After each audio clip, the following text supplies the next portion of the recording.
जय जय श्री सीताराम भक्तों, स्वागत है आपका हमारा YouTube चैनल ब्रह्मेश्वर महादेव ज्ञान दर्पण में। भक्तजनों, आज हम जो बात करने वाले हैं आपको माघ महीने की जो गणेश चतुर्थी, जिसको संकट चौथ, तिल चौथ, संकट हर इत्यादि नामों से जाना जाता है। इस जो है संकट चतुर्थी की जो व्रत की जो है पूजा विधि जो है विस्तृत रूप से मैं पहले एक वीडियो में आपको भेज चुका हूँ। उसकी पूजा कैसे करनी है, कैसे उसकी जो है कथा श्रवण इत्यादि की जाती है, उसके बारे में, उसकी गणेश स्थापना की जो है संपूर्ण विधि जो है मैं एक वीडियो स्पेशल बना करके पहले डाउनलोड कर चुका हूं। आप उसको जो है डिस्क्रिप्शन में जाकर के उसको देख सकते हैं। आज हम इसकी जो है कथा सुनाने जा रहे हैं। फिर भी आपको बता दूं, 29 जनवरी 2024 को जो है माघ माह की गणेश संकट चतुर्थी हर व्रत है, जिसको माघ चौथ, तिल चौथ और इत्यादि नामों से जो है संकट जो है माघी संकट इत्यादि नामों से जाना जाता है। भक्तजनों, यदि अब हमारे इस चैनल पर अभी नए हैं तो इसको सब्सक्राइब कर लीजिएगा, इसको शेयर कर लीजिए और इसको लाइक कर लीजिएगा। भक्तजनों, हम जो है चाहते हैं कि अपने सनातन धर्म से जुड़ी हुई समस्त जानकारी है सबसे पहले आप तक पहुंचे। इसके लिए आप जो है इसको सब्सक्राइब करके जो आइकन बेल का जो बटन है उसको दबा लीजिएगा। भक्तजनों, कथा इस प्रकार से है कि एक बार जो है माता पार्वती ने भगवान गणेश जी से पूछा कि हे गणपति लाल, ये जो हमारे ये माघ माह की जो गणेश चतुर्थी है, इसमें जो है आपका पूजन किस प्रकार से उसका पूजन करना चाहिए, उसमें किस प्रकार के नैवेद्य आपको चढ़ाने चाहिए और आपको जो है भोजन किस प्रकार से करना चाहिए, इसको समस्त आप हमें बताइए। तो भगवान गणेश जी कहते हैं कि हे माता, इस दिन जो है भगवान गणेश जी का जो है मेरा भालचंद्र नामक जो गणेश का पूजन करना चाहिए और उसमें पूजा जो है षोडशोपचार विधि से उसका पूजन करना चाहिए।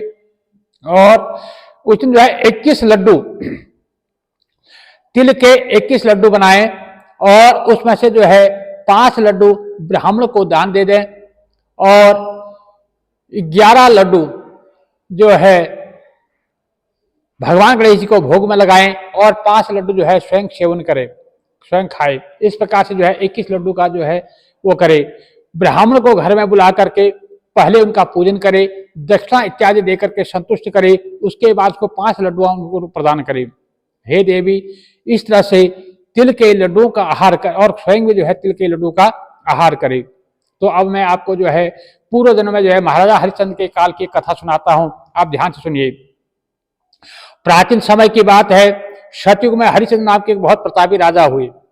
वे क्षत्रिय धर्म पटु, सरल स्वभाव, सत्यनिष्ठ और विद्वान ब्राह्मणों के पूजक थे। वे वैष्णव भक्त थे, देवी देवताओं का पूजन में अग्रगण्य रहा करते थे। हे देवी, उनके शासन काल में अधर्म नाम की कोई वस्तु नहीं थी। उनके राज्य में कोई अपाहिज नहीं था, कोई दुखी नहीं था, कोई दरिद्र नहीं था। सभी लोग आदि व्याधि से रहित दीर्घायु को प्राप्त होते थे। सब जो है सुख समृद्धि से रहा करते थे। उनके राज्य में सब प्रकार से सकुशल था। वहां पर जो है वेद ध्वनि, पूजा पाठ इत्यादि हुआ करता था। तो एक उनके राज्य में जो है ऋषि शर्मा नाम के बहुत बड़े तपस्वी ब्राह्मण रहा करते थे। उनकी एक पुत्र की प्राप्ति हुई और उसके बाद पुत्र के जन्म के होते ही वो जो है स्वर्ग को धाम को पधार गए, स्वर्गवासी हो गई। पुत्र का पालन पोषण उनकी धर्मपत्नी जो पतिव्रता नारी थी, उन्होंने जो है भिक्षा मांग करके और इधर उधर जो है काम इत्यादि कर करके किसी तरह से उसने अपने बालक का जो है पालन पोषण करती थी। उस ब्राह्मणी ने जो है माघ माह के गणेश चतुर्थी, जो संकटा चौथ के नाम से जाना जाता है, इसका जो है व्रत क्या करती थी। वो माघ मास के चतुर्थी के दिन भगवान गणेश जी की गोबर की मूर्ति बना करके, गाय का गोबर लेकर के उसकी भगवान गणेश जी की मूर्ति बना करके उसी से पूजा अर्चना किया करती थी। तो हे माते पार्वती, भिक्षाटन के द्वारा जो भिक्षा में उसे जो प्राप्त होता था, उससे जो है वो भगवान गणेश जी का पूजन किया करती थी। उसी से जो है तिल के लड्डू इत्यादि बना करके वो भगवान गणेश जी की पूजा करती, भगवान गणेश जी को भोग लगाती थी। तो उनका जो पुत्र था वो भगवान गणेश जी की मूर्ति को अपने गले में बांध करके स्वेच्छा से खेलने के लिए बाहर चला गया। तो जब बाहर गया, उसी समय एक नर पिशाच जो है, एक कपटी जो कुम्हार था, उस कुम्हार ने जो है उस बालक को, जो 5 साल, जिसकी उम्र मात्र 5 साल थी, उस बालक को जबरन पकड़ करके जो कुम्हार का जो आवा होता है जिसमें वो अपने बर्तन पकाते हैं, उस आवे में उसको बिठा करके और मिट्टी को पकाने के लिए जो है उसने उसमें आग लगा दी। बच्चे को अंदर बैठा दिया और चारों तरफ से ढक करके उसमें जो है आग लगा दी। इधर उनकी जो माता थी वो जो है अति दुखी, अपने बच्चे को ना पा करके दुखी हुई। वो इधर अपने बच्चे को ढूंढने लगी और विलाप करती हुई भगवान गणेश जी से प्रार्थना करने लगी।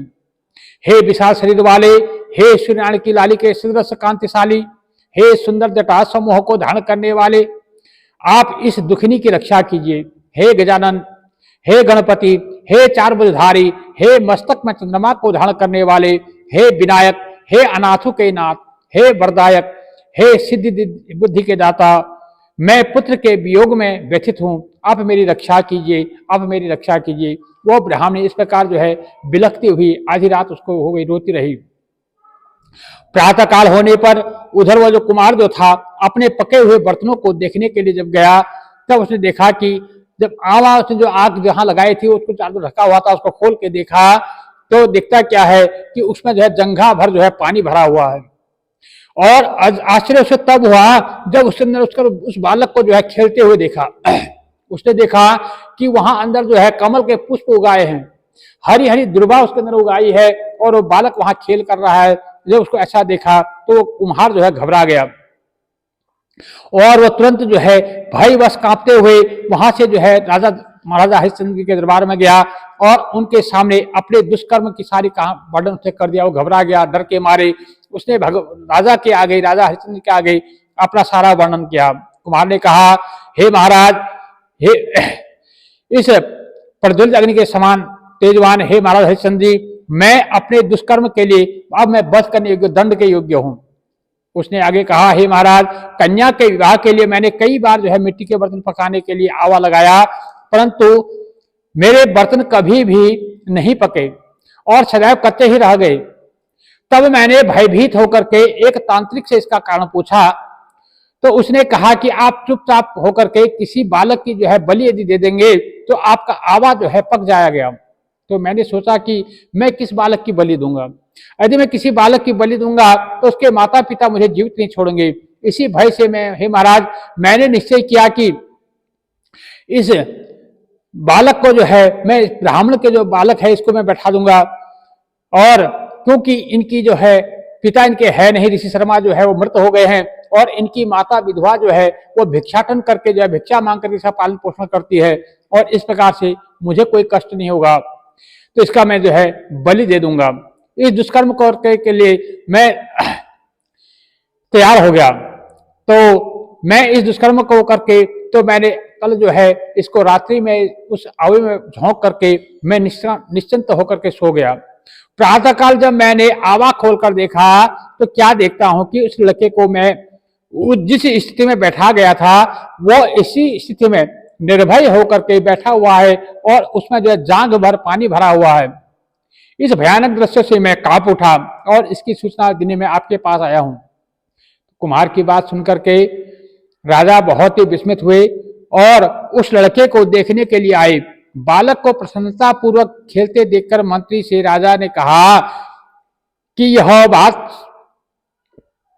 क्या बात है, यह किसका लड़का है, इस बात का पता लगाओ। इस आवे में जाग भर जल कहां से आया, इसमें कमल के फूल कहां से खिलाए, इस दरिद्र कुम्हार के आवे में ऐसे वज्र मणि के समान हरी हरी दुर्बा कहां से उग आई है। बालक को न तो आग की जलन हुई न इसे भूख प्यास लगी है। इस आवे में भी वैसे ही खेल रहा है मानो अपने घर में खेल रहा हो। राजा इस तरह की बात कह ही रहे थे कि वो ब्राह्मणी वहां बिलखती हुई रोती हुई वहां पहुंची। वह कुम्हार को कोसने लगी कि जिस प्रकार गाय अपने बछड़े को देखकर रंभाती है, ठीक वैसी स्थिति उस बुढ़िया की थी। वह बुढ़िया जो है बालक को गोद में लेकर के प्यार करने लगी, चूमने लगी और कांपती हुई राजा के सामने बैठ गई। राजा हरिश्चंद्र ने पूछा कि हे ब्राह्मणी, इस बालक के न जलने का क्या कारण है? क्या तुम कोई जादू टोना जानती हो या तुम कोई धर्माचरण करने वाली हो, कोई सत्यवादिनी, तुम कोई तपस्विनी हो? इसका कारण हमें बताओ कि तुम्हारे बच्चे को आज तक नहीं आई।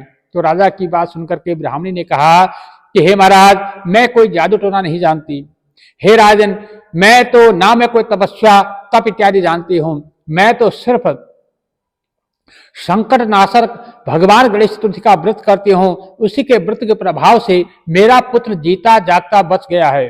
ब्राह्मण की बात सुनकर के राजा ने कहा कि मेरे राज्य को की संपूर्ण जनता, आज के बाद मेरे राज्य की संपूर्ण जनता जो है इस संकट नाशक गणेश चतुर्थी का व्रत करे।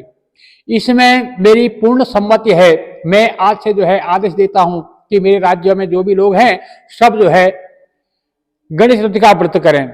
और राजा ने इसकी परिक्रमा, उस जो ब्राह्मणी थी उसकी परिक्रमा करते हुए कहा कि हे पतिव्रते, हे सत्यव्रती, हे गणपति की उपासक, तू धन्य है। राजा ने संपूर्ण नगरवासियों को गणेश जी के व्रत करने का आदेश दिया। इस आश्चर्यजनक घटना के कारण सभी लोग जो है उस दिन से प्रत्येक मास की गणेश चतुर्थी को का व्रत करने लगे। इस व्रत के प्रभाव से ब्राह्मणी ने अपने पुत्र को के जीवन को पुनः पाया था। इतना कहने के बाद भगवान श्री कृष्ण ने महाराज युधिष्ठिर से कहा कि आप भी सर्वोत्तम व्रत को कीजिए। इस व्रत के प्रभाव से आपकी सभी कामनाएं पूर्ण होंगी। आप मित्रों, पुत्रों और पौत्रों को सुख देने वाले साम्राज्य को प्राप्त करेंगे। हे महाराज, जो लोग इस व्रत को करेंगे वह पूर्ण सफलता को मिलेगी। भगवान कृष्ण की बात सुनकर के युधिष्ठिर बहुत प्रसन्न हुए और उन्हें माघ मास के कृष्ण पक्ष की गणेश चतुर्थी का जो व्रत है व्रत को किया और उसके बाद में निष्कंटक राज्य को प्राप्त किया। हे भक्तजनों, जो भी इस माघ संकष्ट चतुर्थी का जो व्रत को सुनता है, इस कथा को जो कहता है, जो इसमें हुंकारे भरता है, भगवान गणेश जी जो है रिद्धि सिद्धि के साथ उनके जो है सारी मनोकामनाएं पूर्ण करें। विघ्न विनाशक भगवान गणेश जी जो है उनके जीवन में सारे संकटों को दूर करते हुए उनके बच्चों को जो है दीर्घायु प्राप्त करें। भक्तजनों, इस गणेश चतुर्थी को व्रत को जो भी सुनता है, जो भी सुनाता है, उसे जो है भगवान गणेश जी की अनुपम कृपा प्राप्त होती है। उनके बच्चों को जो है दीर्घायु की प्राप्ति होती है और उनके जो है सौभाग्य जो है अटल रहता है। इसलिए भक्तजनों, इस कथा को ज्यादा से ज्यादा लोगों तक पहुंचाइए, ज्यादा से ज्यादा लोगों को सुनाइए और शेयर कीजिए। और आप जो है, मैं भगवान गणेश से यही प्रार्थना करता हूं कि आप सब जो है जिस मनोरथ से इस व्रत को कर रहे हैं, जो भी व्रती लोग हैं इस व्रत को कर रहे हैं, वो जो है आपकी मनोकामना को पूर्ण करें, आपके बच्चों को दीर्घायु प्राप्त हो, आपका सौभाग्य जो है अटल बना रहे, आपके घर में रिद्धि सिद्धि का जो है हमेशा वास हो, सुख समृद्धि बनी रहे और आरोग्य काया बनी रहे। भक्तजनों, यदि अभी तक आपने हमारे इस चैनल को सब्सक्राइब नहीं किया, सब्सक्राइब कर लीजिएगा। वीडियो अच्छी लगती है तो लाइक जरूर कीजिएगा, शेयर कीजिएगा। भक्तजनों, ये जो कथा मैंने आपको, संकट चौथ की जो कथा है, ये पौराणिक कथा है, हमारे शास्त्रों से विदित है। और एक जो गणेश चौथ की जो कथा आती है, जिसको लौकिक कथा कहा जाता है, वो मैं अगले वीडियो में आपके पास भेजूंगा। उस कथा को भी सुनते हैं, कई लोग इस कथा को सुनते हैं, उस कथा को भी सुना जाता है। दोनों कथाओं में से जो आपको अच्छी लगे उसे आप सुन सकते हैं। जय जय श्री सीताराम भक्तों।